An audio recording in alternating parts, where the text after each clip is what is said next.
The Haunter in the Dark.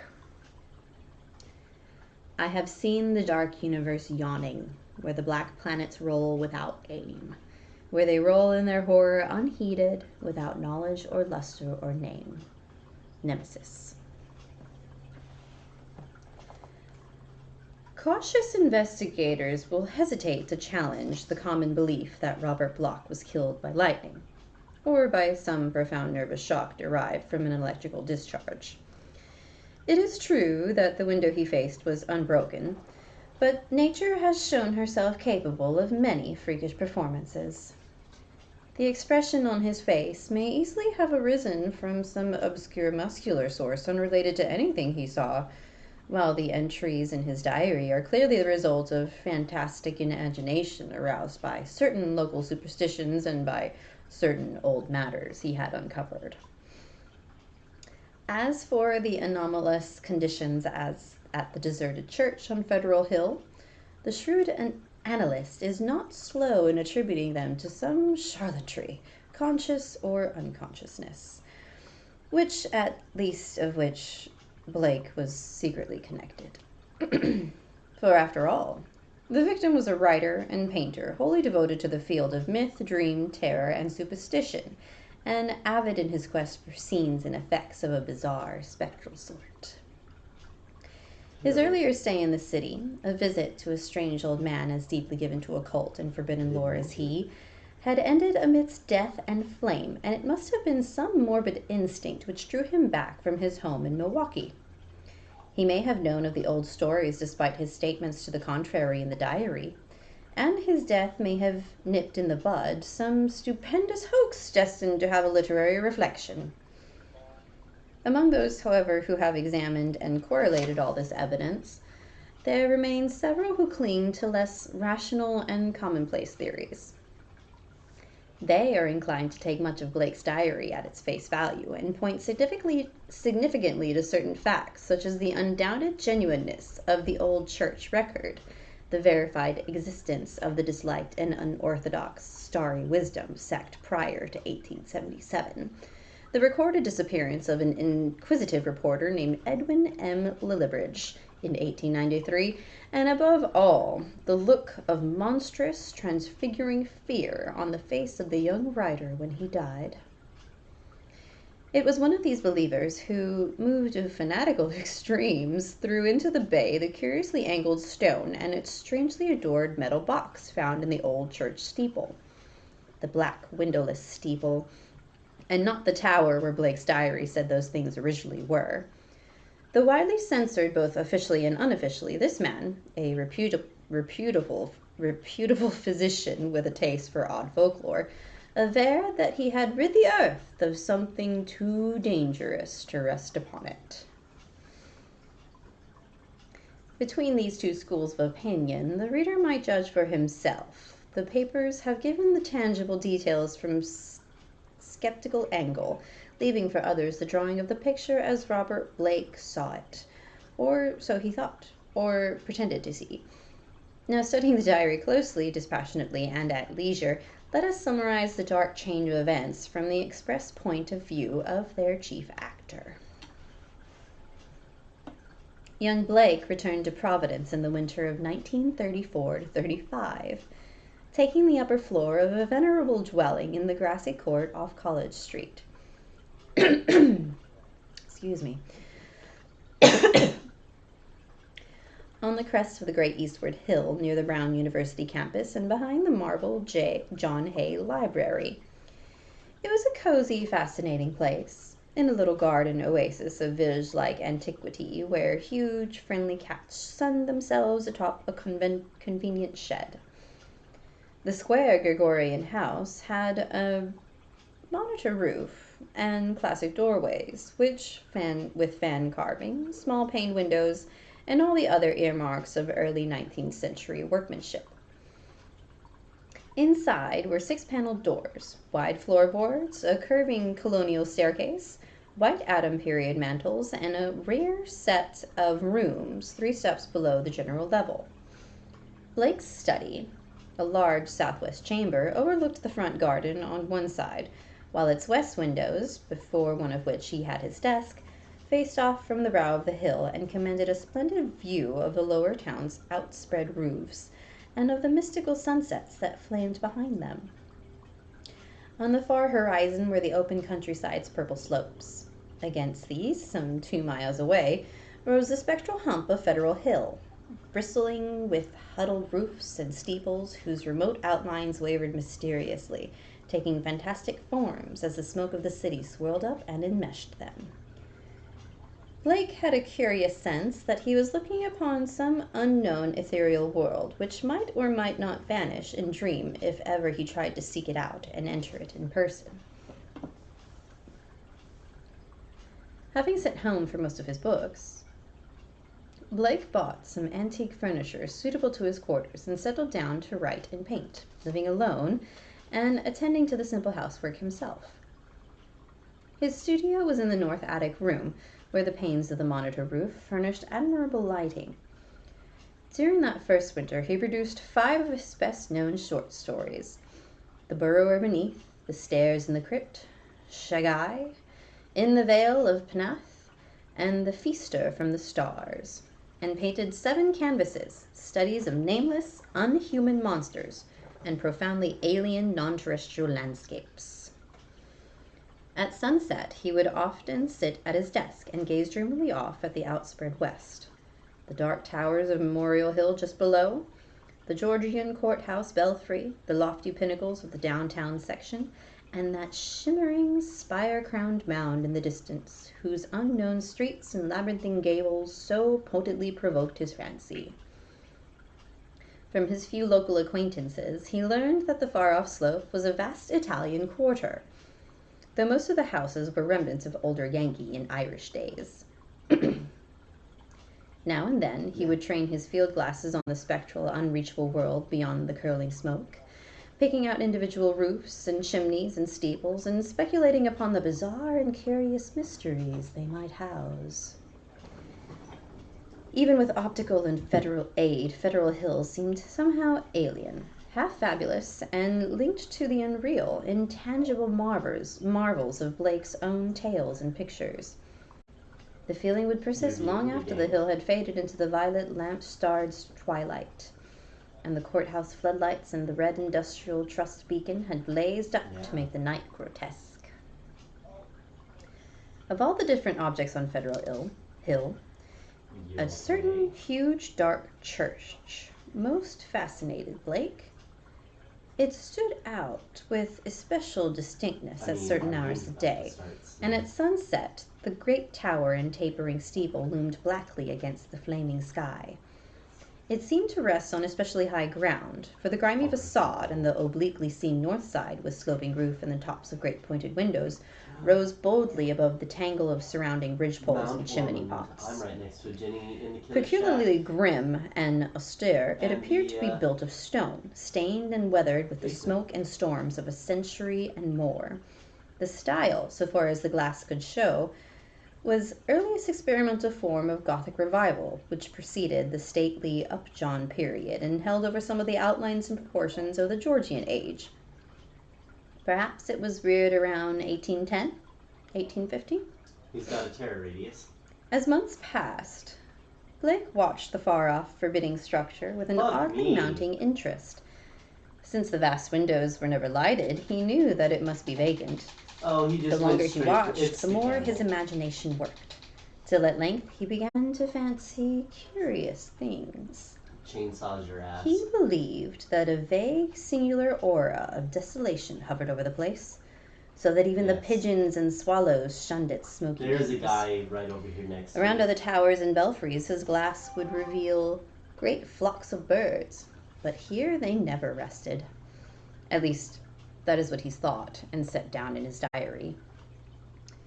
He pointed the place out to several friends, but none of them had ever been on Federal Hill, or possessed the faintest notion of what the church was or had been. Okay, then I'm going to work on this Jenny.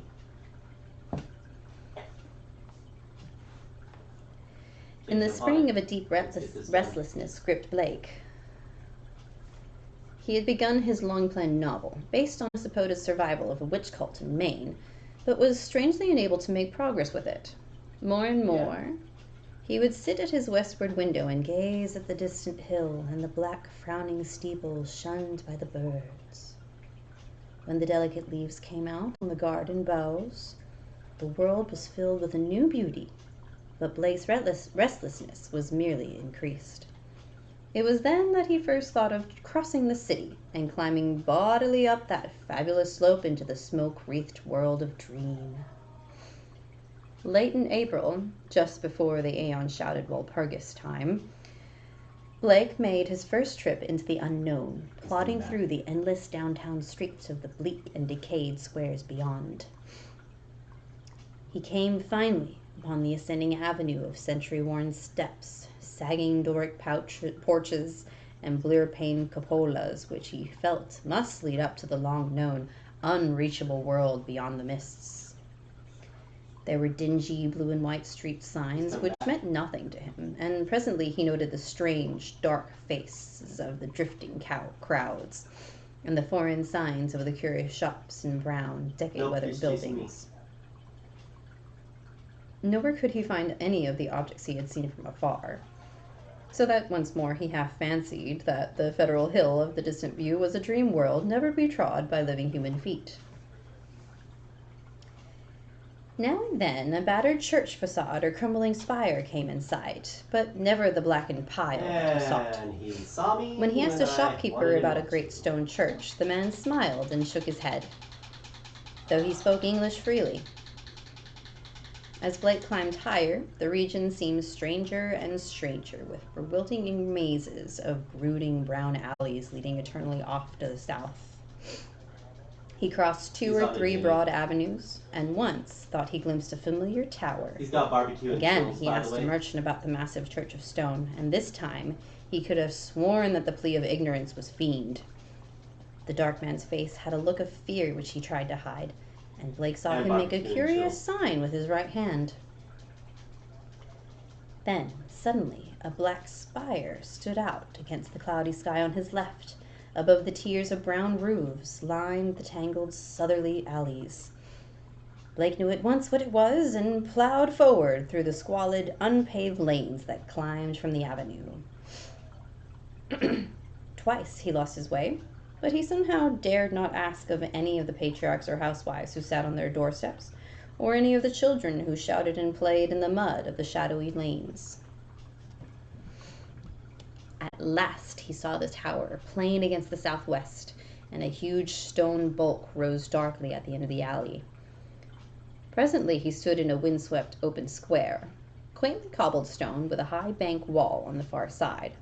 This was the end of his quest, for upon the wide, iron-railed, weed-grown plateau which the wall supported, a separate, lesser world raised fully 6 feet above the surrounding streets, there stood a grim Titan bulk whose identity, despite Blake's new perspective, was beyond dispute.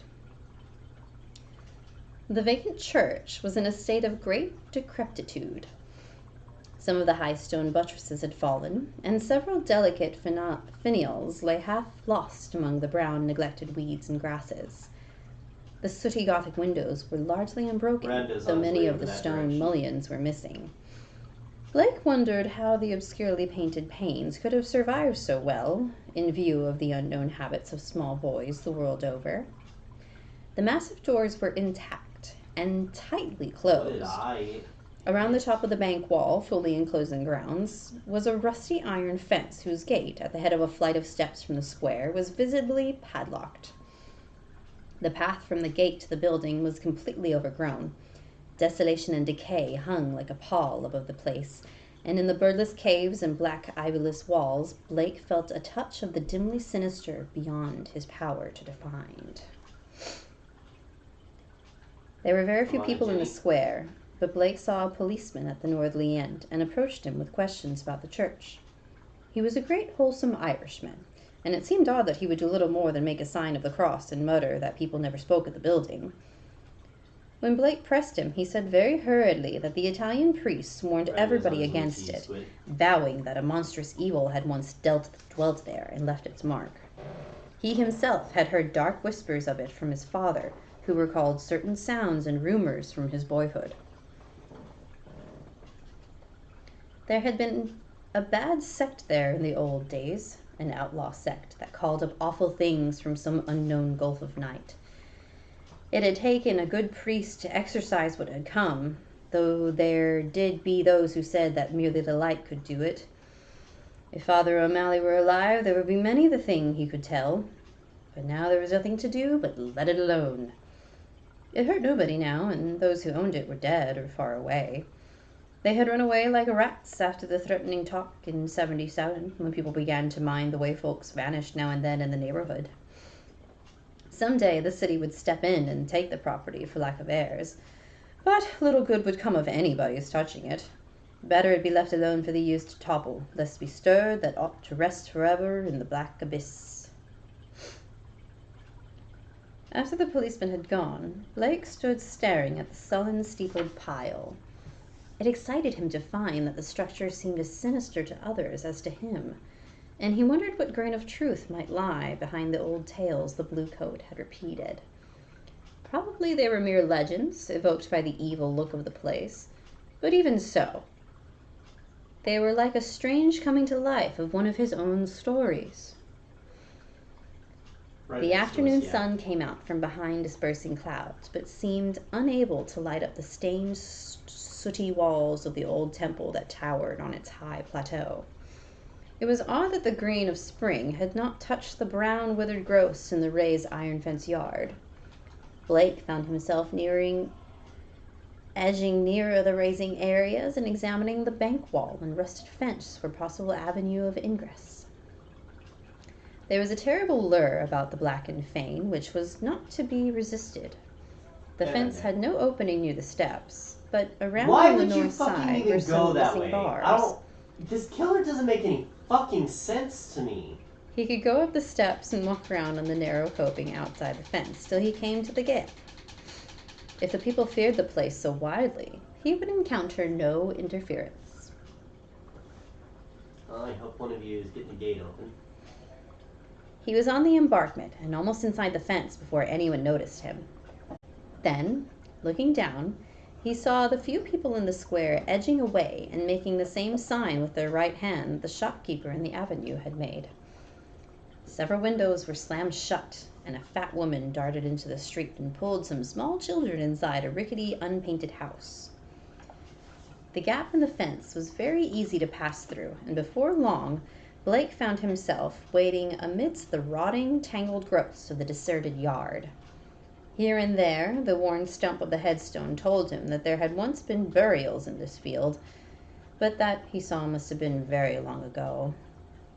The sheer bulk of the church was oppressive now that he was close to it, but he conquered his mood and approached to try the 3 great doors in the facade. All were securely locked. So he began a circuit of the Cyclopean building in quest of some minor and more penetrable opening. Report, asshole.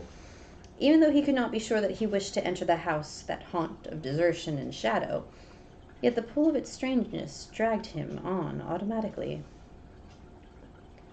A yawning and unprotected cellar window in the rear furnished the needed aperture. Peering in, Blake saw a subterranean gulf of cobwebs and dust faintly lit by the western sun's filtered rays. Debris, old barrels, and ruined boxes and furniture of numerous sorts met his eye, though over everything lay a shroud of dust which softened all sharp outlines.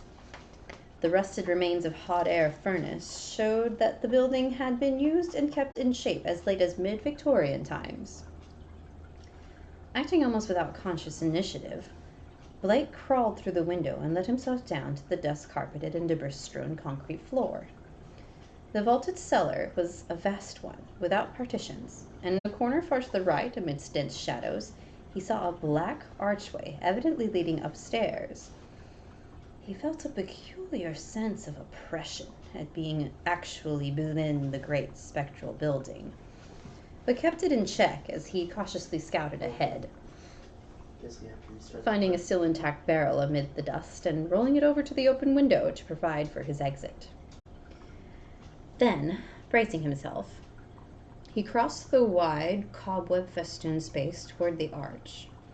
Half choked with the omnipresent dust and covered with ghostly gossamer fibers, He reached and began to climb the worn stone steps which rose into the darkness. He had no light, but groped carefully with his hands. After a sharp turn, he felt a closed door ahead, and a little fumbling revealed its ancient latch. It opened inward, and beyond it he saw a dimly illuminated corridor lined with worm-eaten paneling. Once on the ground floor, Blake began exploring in rapid fashion.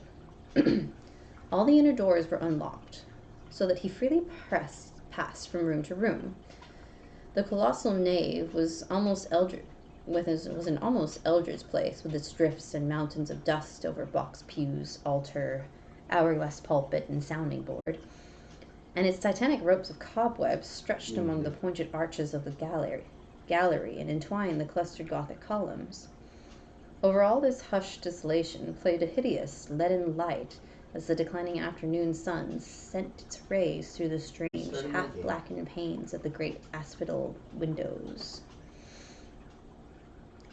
The paintings on those windows were so obscured by soot that Blake could scarcely decipher what they had represented, but from the little he could make out, he did not like them. You can't invite me. I am appearing online. The designs were largely conventional, and his knowledge of obscure symbolism told him much concerning some of the ancient patterns. I am online. The few saints depicted bore expressions distinctly open to criticism, while one of the windows seemed to show merely a dark space with spirals of curious luminosity scattered about in it. Turning away from the window, Blake noticed that the cobwebbed cross above the altar was not of the ordinary kind, but resembled the primordial Akh or Crux Ansata of shadowy Egypt. In a rear vestry room beside the asp, Blake found a rotting desk and ceiling. Ceiling-high shelves of mildewed and disintegrated books. Here, for the first time, he received a positive shock of objective horror, for the titles of those books told him much. They were the black, forbidden things which most sane people have never even heard of, or have heard of only in furtive, timorous whispers. It's 10 p.m. The banned and dreaded repositories of equivocal secrets and immemorable formulae which have trickled down the stream of time from the days of man's youth and the dim, fabulous days before man was. He had himself read many of them.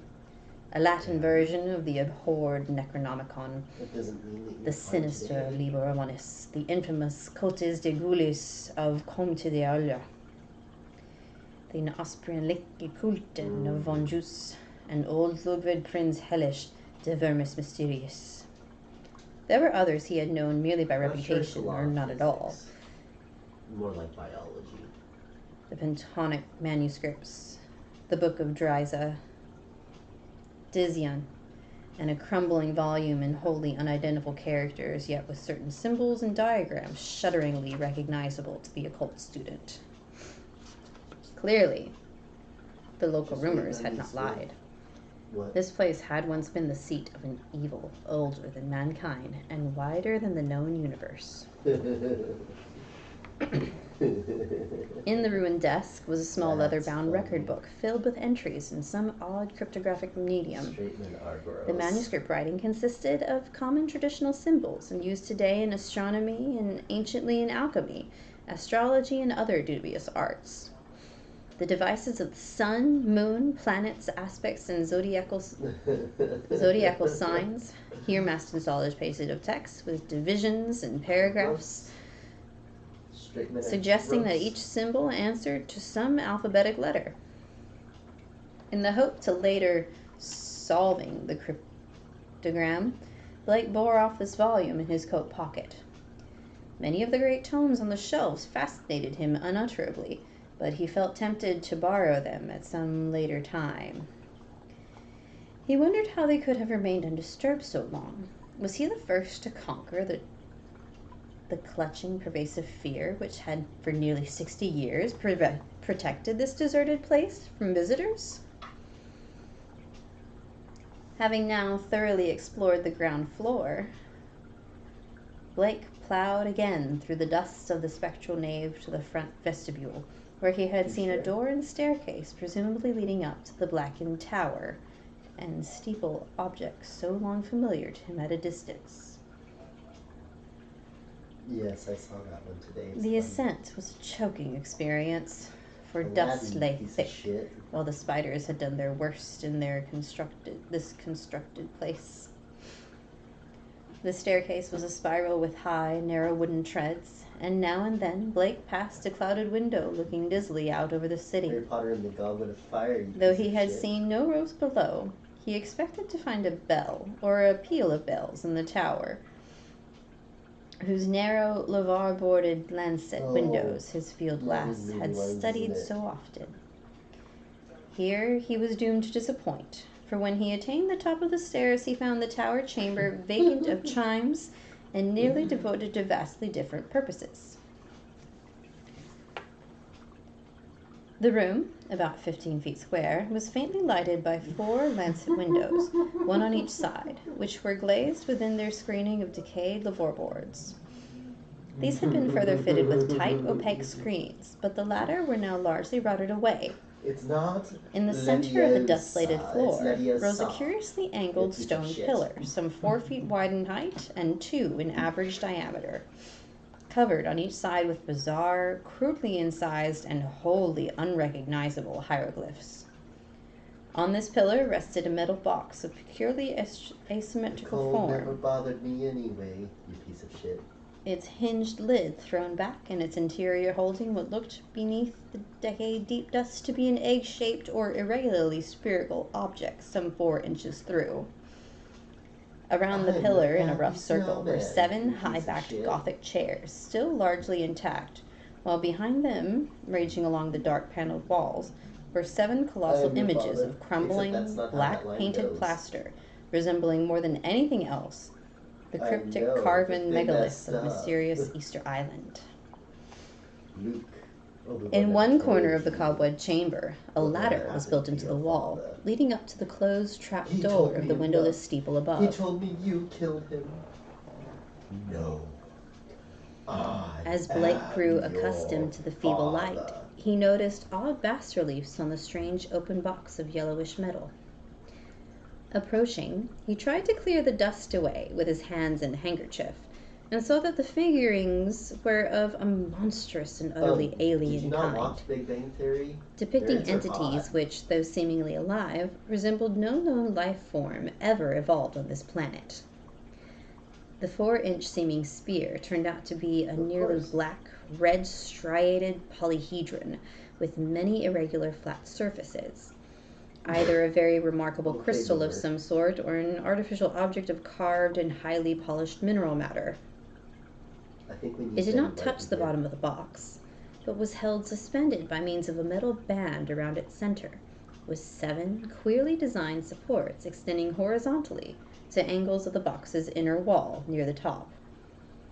This stone, once exposed, exerted upon Blake an almost alarming fascination. He could scarcely tear his eyes from it, and as he looked at its glistening surfaces, he almost fancied it was transparent, with half-formed words of wonder within. Into his mind floated pictures of alien orbs with great stone towers, and other orbs with Titan mountains and no mark of life, and still remoter spaces where only a stirring and vague blackness is told of presence of consciousness and will. When he did look away, it was to notice a somewhat singular mound of dust in the far corner near the ladder to the steeple. Just why it took his attention he could not tell, but something in its contours carried a message to his unconscious mind. Plowing towards it, and brushing aside the hanging cobwebs as he went, he began to discern something grim about it. Hand and handkerchief soon revealed the truth, and Blake gasped with a baffling mixture of emotions. It was a human skeleton, and it must have been there for a very long time. The clothing was in shreds, but some buttons and fragments of cloth bespoke a man's gray suit. There were other bits of evidence: shoes, metal clasps, huge buttons for round cuffs, a stick pin of bygone pattern, a reporter's badge with the name of the old Providence Telegram, and a crumbling leather pocketbook. Blake examined the latter with care, finding within it several bills of antiquated issue, a celluloid advertising calendar for 1893, some cards with the name Edwin M. Lillibridge, and a paper covered with penciled memoranda. This paper held much of a puzzling nature, and Blake read it carefully at the dim westward window, its disjointed text including such phrases as the following. Professor Enoch Brown, home from Egypt, May 1844, buys old Free Will Church in July. His archaeological work and studies in occult well known. Dr. Drown of Fourth Baptist warns against starry wisdom in sermon, December 29, 1844. Congregation 97 by the end of 45. 1846, 3 disappearances. First mention of shining trapezohedron. They're an engineer's worst nightmare. 7 disappearances, 1848. Stories of blood sacrifices begin. Investigation 1853 comes to nothing. Stories of sounds. Friar O'Malley tells of devil worship with box found in great Egyptian ruins. Says they call up something that can't exist in light. Flees a little light and banished by strong light. This has to be summoned again. We probably got this from Deathbed Confession of Francis X. Feeney, who had joined Starry Wisdom in 49. These people say the shining trapezohedron shows them heaven and other worlds, and that the haunter of the dark tells them secrets in some ways. Story of Orrin B. Eddy, 1857. They call it up by gazing at the crystal and have a secret language of their own. They're patrolling right now. 200 or more in congregation, 1863. Exclusive of men. Exclusively at front. Irish Boys Mob Church in 1869 after Patrick Regan's disappearance. The old article in J, March 14th of 72. But people don't talk about it. 6 disappearances in 1876. Secret committee calls on Mayor Doyle. Action promised, February 1877. Okay. Church closes in April. Gang, Federal Hill Boys, threaten Dr. Unreadable and Westerman in May. 181 persons leave city before end of 77. Mentioned no names. Ghost stories begin around 1880. Try to ascertain truth of report that no human being has entered church since 1877. Ask Lanigan for photograph of place taken 1851. Restoring the paper to the pocketbook and placing the latter in his coat, Blake turned to look down at the skeleton in the dusk. The implications of the notes were clear, and there could be no doubt that this man had come to the deserted edifice 42 years before in quest of a newspaper sensation which no one else had been bold enough to attempt. Perhaps no one else had known of his plan. Who could tell? But he had never returned to his paper. Had some bravely suppressed fear risen to overcome him and bring him a sudden heart failure? Blake stooped over the gleaming bones and noted their peculiar state. Some of them were badly scattered, and a few seemed oddly dissolved at the ends. Others were strangely yellowed, with vague suggestions of charring. The charring extended to some of the fragments of clothing.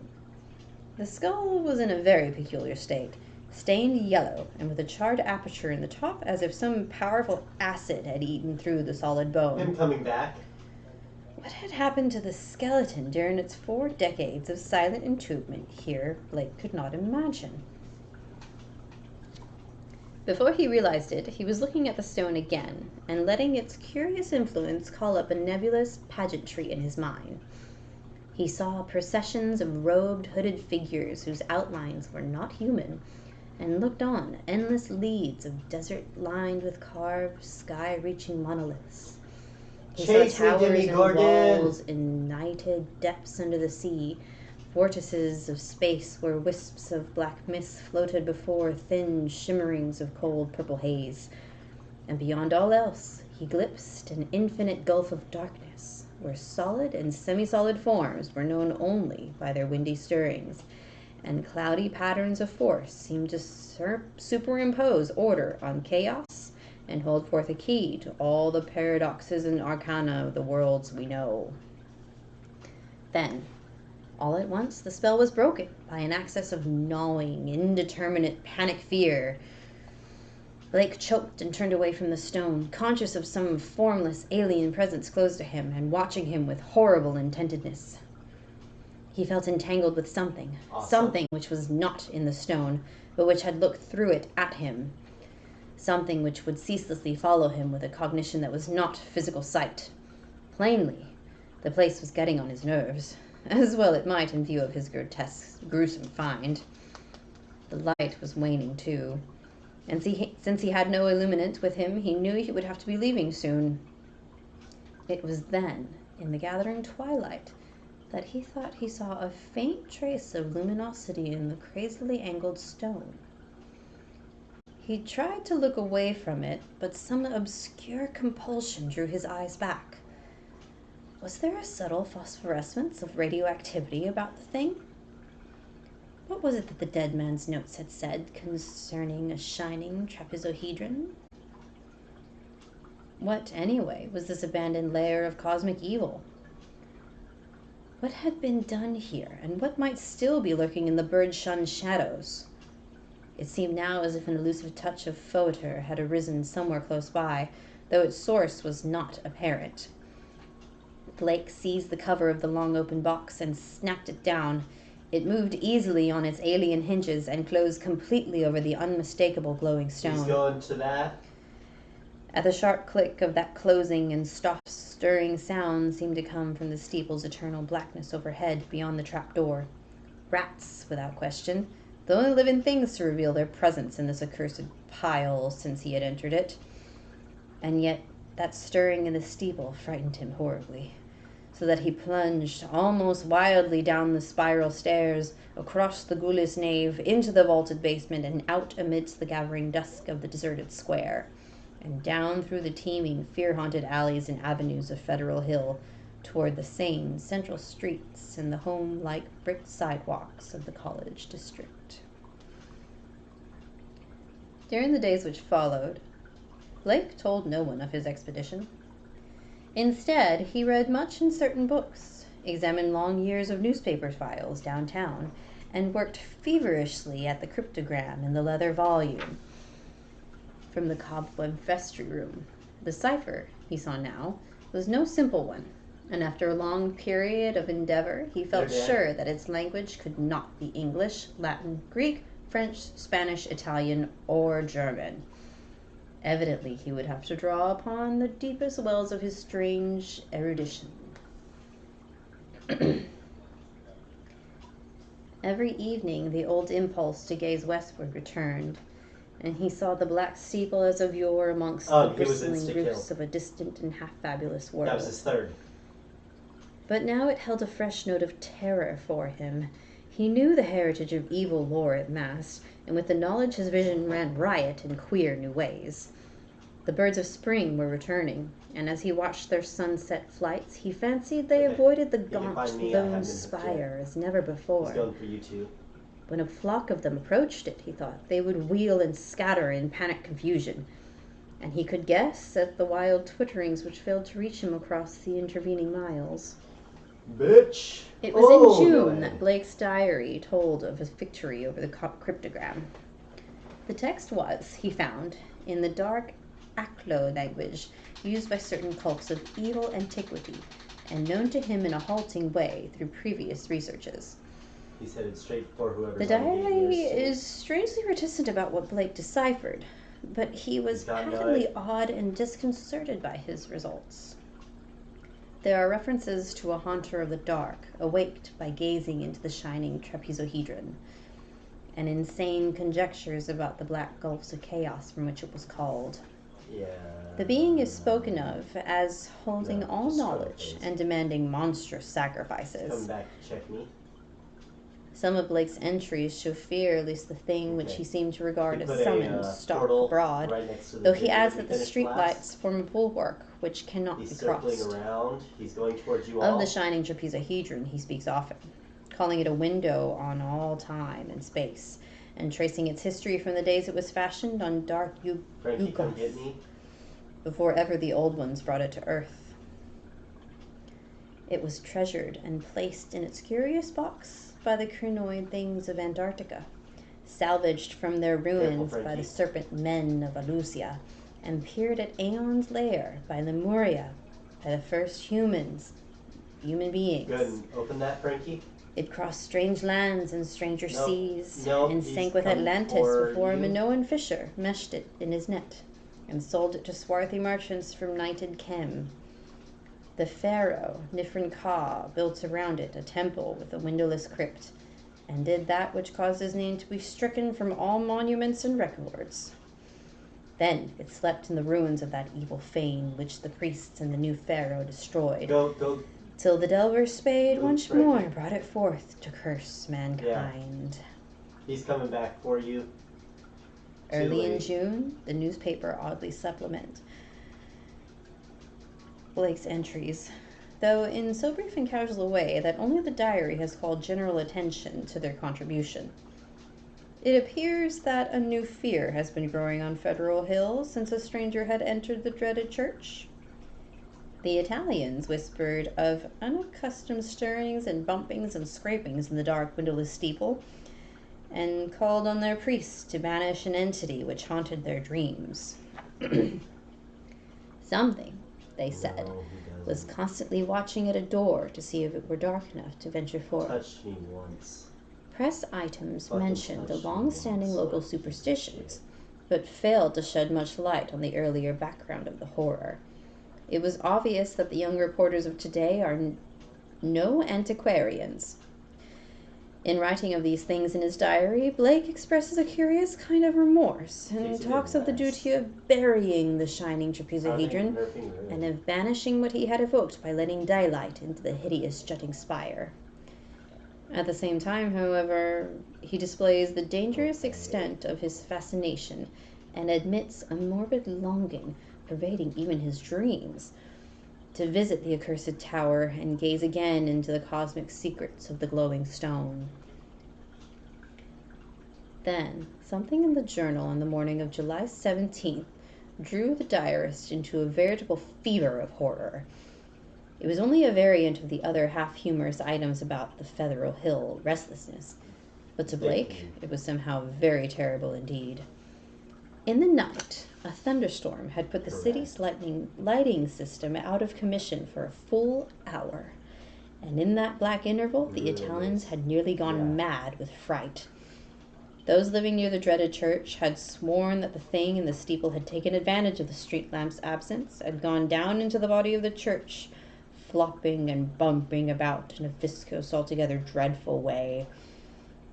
Toward the last it had bumped up to the tower where there were sounds of the shattering of glass.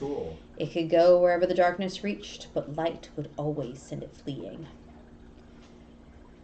When the current blazed on again, there had been a shocking commotion in the tower, for even the feeble light trickling through the grime-blackened, louver-boarded windows was too much for the thing. It had bumped and slithered up into the tenebrous steeple just in time, for a long dose of light would have sent it back into the abyss once the crazy stranger had called it. 120 seconds. During the dark hour, praying crowds had clustered around the church in the rain, with lighted kettles and lamps somehow shielded with folded paper and umbrellas. A guard of light to save the city from the nightmare that stalks in darkness. Once, those nearest the church declared the outer door had rattled hideously. But even this was not the worst. Make it 70 seconds. That evening, for the in the bulletin, Blake read of what the reporters had found.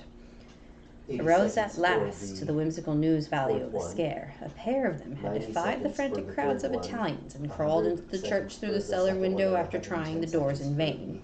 They found the dust of the vestibule and of the spectral nave plowed on a singular way, with bits of rotted cushions and satin pew linings scattered curiously around. There was a For bad every odor individual everywhere, Jenny that's being and worked here on and there were the bits of map, yellow stain and survivor patches of what action looked like speed charring. gets Opening the door to the 10% tower slower. and pausing a moment at the suspicion of a scraping sound above, they found the narrow spiral stairs wiped roughly clean. Speeds them up when they're on a solo Jenny. In the tower itself, a similarly half-swept condition existed. They spoke of the heptagonal stone pillar, the overturned Gothic chairs, and the bizarre plaster images. Though strangely enough, the metal box and the old mutilated skeleton were not mentioned. What disturbed Blake the most, except for the hints of stains and charring and bad odors, was the final detail that explained the crashing glass. Primitive gameplay. Every one of the church's lancet windows was broken, and two of them had been darkened in a crude and hurried way by the stuffing of satin pew linings and cushioned horsehair into the spaces between the slate exterior louverboards. More satin fragments and bunches of horsehair lay scattered around the newly swept floor, as if someone had been interrupted in the act of restoring the tower to the absolute blackness of its tightly curtained days. Yellowish stains and charred patches were found on the ladder to the windowless spire. But when a reporter climbed up, opened the horizontally sliding trapdoor, and shot a feeble flashlight beam into the dark and strangely foetid space, he saw nothing but darkness and a heterogeneous litter of shapeless fragments near the aperture. The verdict, of course, was charlatanry. Correct. Somebody had played a joke on the superstitious hill dwellers, or else some fanatic had striven to bolster up their fears for their own supposed good. Or perhaps some of the younger and more sophisticated dwellers had staged an elaborate hoax on the outside world. There was an amusing aftermath when the police sent an officer to verify the reports.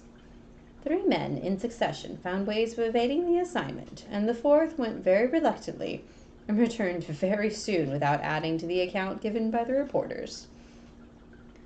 From this point onward, Blake's diary shows a mounting tide of insidious horror and nervous apprehension. He upbraids himself for not doing something and speculates wildly on the consequences of another electrical breakdown. It has been verified that on 3 occasions during thunderstorms, he telephoned the electric light company in a frantic vein and asked that desperate precautions against a lapse of power be taken. Now and then, his entries shown concern over the failure of the reporters to find the metal box and stone, and the strangely marred old skeleton where they explored the tower room. He assumed that these things had been removed. Whither and by whom or what, he could only guess. But his worst fears concerned himself, and the kind of unholy rapport he felt to exist between his mind and that lurking horror in the distant steeple, that monstrous thing of night which his rashness had called out of the ultimate black spaces. He seemed to feel a constant tugging at his will, and callers of that period remember how he would sit abstractedly at his desk and stare out at the west window at the far-off, spire-bristling mound beyond the swirling smoke of the city. His entries dwell monotonously on certain terrible dreams, and of a strengthening of the holy report in his sleep. There is mention of a night when he awakened to find himself fully dressed and outdoors and heading automatically down College Hill towards the west. Again and again he dwells on the fact that the thing in the steeple knows where to find him. Then for the following 3 minutes. The week following July 30th is recalled as the time of Blake's partial breakdown. He did not dress and ordered all his food by telephone. Visitors remarked the cords he kept near his bed, and he said that sleepwalking had forced him to bind his ankles every night with knots which would probably hold or else waken him with the labor of untying. In his diary, he told of the hideous experiences which had brought the collapse. After retiring on the night of the 30th, he had suddenly found himself groping about in an almost black space. All he could see were short, faint, horizontal streaks of bluest light, but he could smell an overpowering odor and hear a curious jumble of soft, furtive sounds above him. Whenever he moved, he stumbled over something, and at each noise there would come a sort of answering sound from above, a vague stirring mixed with the cautious sliding of wood on wood. Once his groping hands encountered a pillar of stone with a vacant top, whilst later he found himself clutching the rungs of a ladder built into the wall and fumbling his uncertain way upward towards some region of intenser stench where a hot, searing blast beat down against him. Before his eyes, a kaleidoscopic range of phantasmal images played, all of them dissolving at intervals into the picture of a vast, unplumbed abyss of night wherein whirled suns and worlds of an even profounder blackness.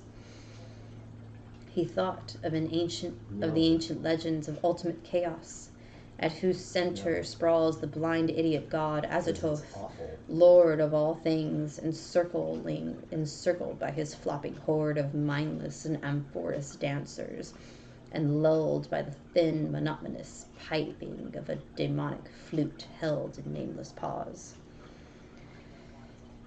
Then a sharp report from the outer world broke through his stupor and roused him to the unutterable horror of his position. What it was, he never knew. Perhaps it was some belated peal from the fireworks heard all summer on Federal Hill as the dwellers hail their various patron saints, or the saints of their native villages in Italy. In any event, he shrieked aloud, dropped frantically from the ladder, and stumbled blindly across the obstructed floor of the almost lightless chamber that encompassed him. He knew instantly where he was, and plunged recklessly down the narrow spiral staircase, tripping and bruising himself at every turn. There was a nightmare flight through a vast cobweb nave whose ghostly arches reached up to realms of leering shadow, a sightless scramble through a littered basement, a climb through regions of air and street lights outside, and a mad racing down Spectral Hill of gibbering gables, across a grim, silent city of tall black towers, and up the steep, eastward precipice to his own ancient door. On regaining consciousness in the morning, he found himself lying on his study floor, fully dressed. Shit. Dirt and cobwebs covered him, and every inch of his body seemed sore and bruised. When he faced the mirror, he saw that his hair was badly scorched, while a trace of strange, evil odor seemed to cling to his outer clothing. It was then that his nerves broke. Thereafter, lounging exhaustedly about in a dressing gown, he did little but stare from the west window, shiver at the threat of thunder, and make wild entries in his diary. Anybody going for him? The great storm broke just before midnight on August 8th. Okay. Lightning struck repeatedly in all parts of the city, and 2 remarkable fireballs were reported. Because I'm on a Jenny. The rain was torrential, with a constant fusillade of thunder brought sleeplessness to thousands. Blake was utterly frantic in his fear for the lighting system, and tried to telephone the company around 1 a.m., though by that time service had been temporarily cut off in the interest of safety. He recorded everything in his diary, the large, nervous, and often undecipherable hieroglyphs telling their own story of growing frenzy and despair, and of entries scrawled blindly in the dark. He had to keep the house dark in order to see out the window, and it appears that most of his time was spent at his desk, peering anxiously through the rain across the glistening miles of downtown roofs at the constellation of distant lights marked Federal Hill. Now and then, he would fumblingly make an entry in his diary so that detached phrases such as, "The lights must not go," "It knows where I am, I must destroy it," "It is calling to me, but perhaps it means no entry at this time," I found scattered down 2 of the pages. I'm going to try and finish this, Jenny. If it gets too close to Then the lights went out all over the city. Okay. It happened at 2:12 a.m., according to Powerhouse records. But Blake's diary gives no indication of the time. The entry is merely, "Lights out. God help me." On Federal Hill there were watchers as anxious as he, and rain-soaked knots of men paraded the square and alleys around the evil church with umbrella-shaded candles, electric flashlights, oil lanterns, crucifixes, and obscure charms of the many sorts common to southern Italy. They blessed each flash of lightning and made cryptical signs of fear with their right hands, which a turn in the storm caused the flashes to lessen and finally to cease altogether. A rising wind blew out most of the candles, so that the scene grew threateningly dark. Someone roused Father Meluzzo of Spirito Santo Church, and he hastened to the dismal scare to pronounce whatever helpful syllables he could. Of the restless and curious sounds of the blackened tower, there could be no doubt whatsoever. For what happened at 2:35, we have the testimony of the priest, a young, intelligent, and well-educated person, of Patrolman William J. Monahan of Central Station, an officer of the highest reliability who had paused at that part of his beat to inspect the crowd, and of most of the 78 men who had gathered round the church's high hank wall, especially those in the square where the eastward facade was visible. Of course, there was nothing that can be proved as being outside the order of nature. The possible causes of such an event are many. No one can speak with certainty on the obscure chemical processes arising in a vast, ancient, ill-aired, and long-deserted building of heterogeneous contents. Mephitic vapors, spontaneous combustion, pressure of gases born of long decay, any one of numberless phenomena might be responsible. And then, of course, the factor of conscious charlatanry can by no means be excluded. Bullshit. The thing was really quite simple in itself, and covered less than 3 minutes of actual time. Father Meluzzo, always a precise man, looked at his watch repeatedly.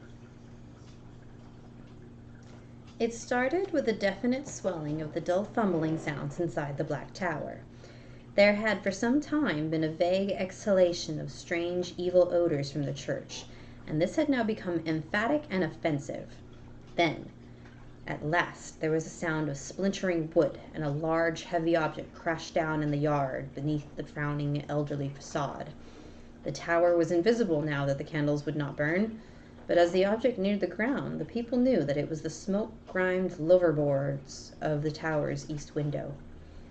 Immediately afterwards, an utterly unbearable flutter welled forth from the unseen heights, choking and sickening the trembling watchers and almost prostrating those in the square.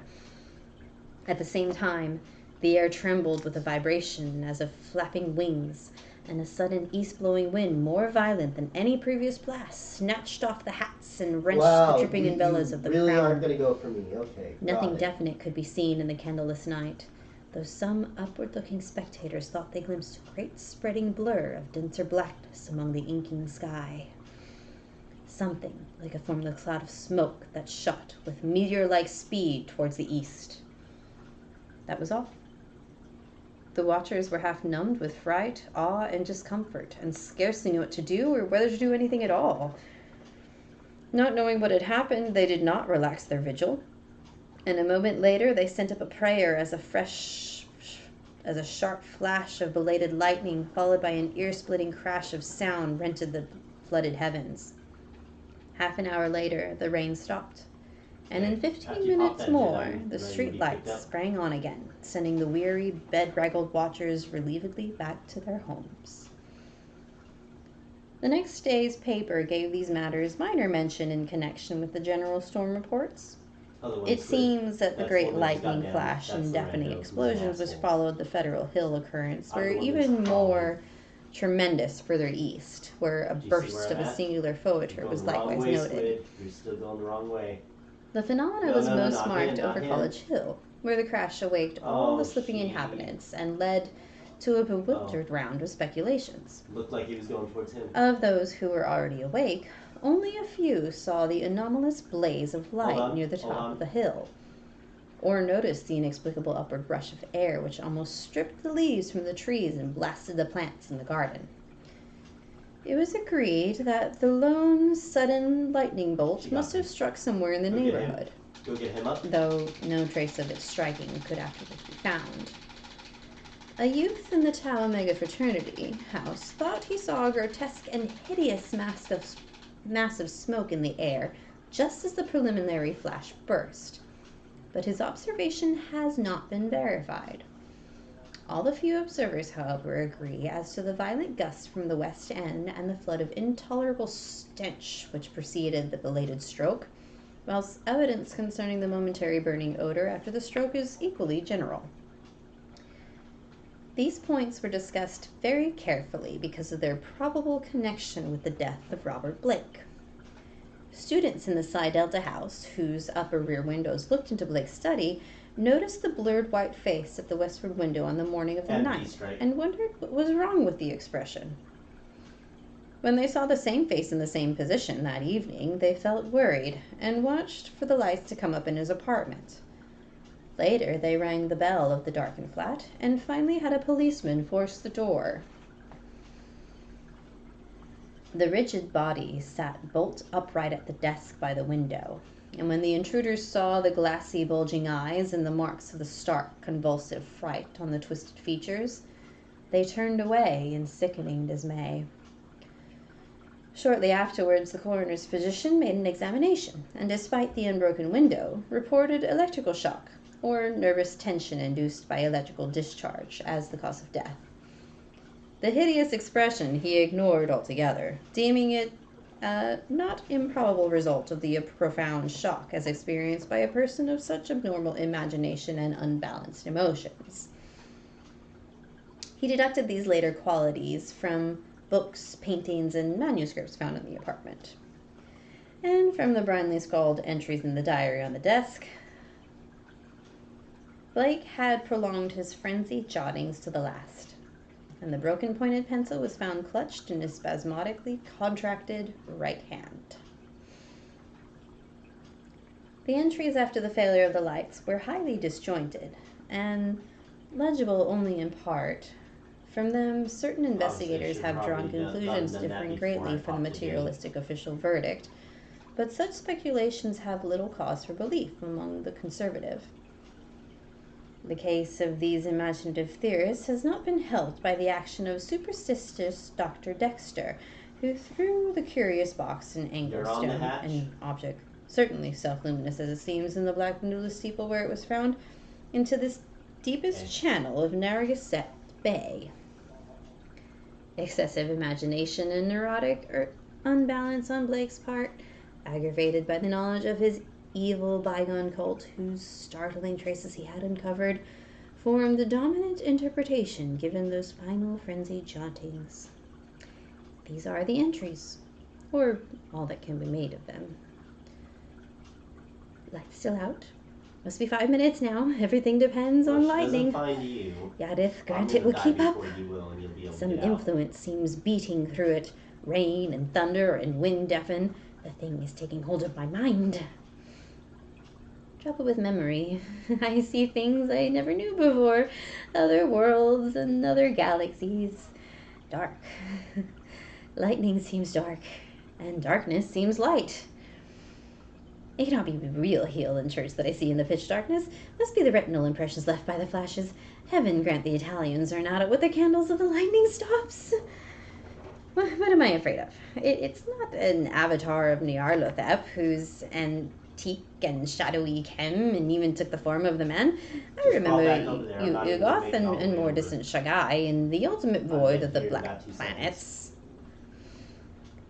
The long winding flight through the void cannot cross the universe of light, recreated by thoughts created by Shermish, the shining trapezahedron. Send it through the horrible abysses of radiance. My name is Blake. Robert Harrison Blake of 620 East Knapp Street, Milwaukee, Wisconsin. I am on this planet. You get out? As it all have murdered me. The lightning no longer flashes horrible. I can see everything with a monstrous sense that is not sight. Light is dark, and dark is light. Those people on the hill guard candles and charms, their priests. Sense of distance gone. Far is near, and near is far. No light, no glass. See that steeple, that tower, window, can hear. Roderick Usher. Am mad or going mad? The thing is stirring, fumbling in the tower. I am in it, and it is I. I want to get out. Must get out. Unify the forces. It knows where I am. I am Robert Blake, but I see the tower in the dark. There is a monstrous odor. senses transfigured, boarding at the tower window, cracking and giving way. I see it. Coming here. Hellwind, Titan blur, black wings, Yug. Suthor, save me. The three-lode burning eye.